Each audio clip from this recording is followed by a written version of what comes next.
একটা সম্পূর্ণ দিন সাধারণত আমি কি করে কাটাই বা কি খাই এবং একজন আড়ংয়ের রেগুলার কাস্টমার হিসেবে ঈদের মধ্যে গিয়ে আমার কি বাজে এক্সপিরিয়েন্স হলো সব কিছুই থাকবে আজকের ভিডিওতে।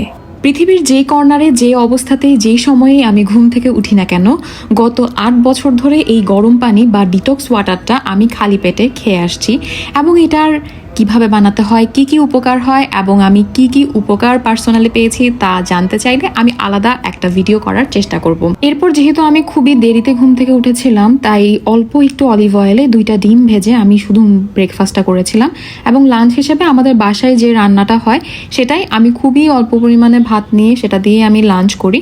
এরপর যদি আমি ইউজুয়ালি লাঞ্চের পরে জিমে যাই তাহলে প্রি ওয়ার্কআউট হিসেবে আমি 1 কাপ ব্ল্যাক কফি আসলে খাই। অনেকের মধ্যে প্রশ্ন থাকে, মেয়েরা যদি ওয়েট লিফটিং করে তাহলে কি বডি ছেলেদের মতো কিংবা মাসেল হয়ে যায় কিনা। এটা একেবারেই ভুল ধারণা, কারণ মাসেল করার জন্য বা বডি বিল্ড করার জন্য যে হরমোনটার প্রয়োজন হয় সেটা ইউজুয়ালি মেয়েদের বডিতে খুবই কম থাকে।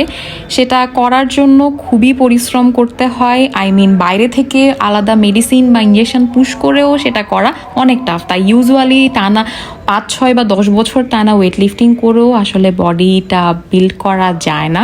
অলসো ওয়েট যদি কম পরিমাণে নেওয়া হয়, মডারেট মানে 5 বা 5-এর নিচে যদি ওয়েট নেওয়া হয় তাহলে সেটা কখনোই ওইভাবে মাসেলড বডি হয়ে যায় না।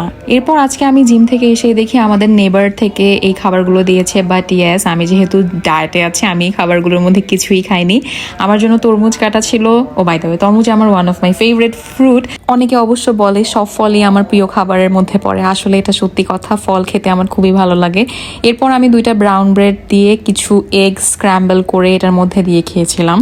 এরপর আমি আর মা গিয়েছিলাম আড়ংয়ে। আমার মা আড়ংয়ের বিগেস্ট ফ্যান, কারণ আমার মার প্রত্যেকটা জামাই আড়ংয়ের, একটা জামাও নেই যেটা আড়ংয়ের বাইরে। আমার মা অন্য খানের জামা কিনলেও সেই জামাটা আনার পর আর পরে না, আড়ং থেকে কিনলেই সেই জামাগুলো পরে। এবং আমার মা আমি জন্মের পর থেকেই দেখেছে সবই আড়ংয়ের জামা পরতে। তো আমিও ছোটবেলা থেকে মোস্ট অফ দ্য তাগা আমার আড়ং থেকেই কেনা।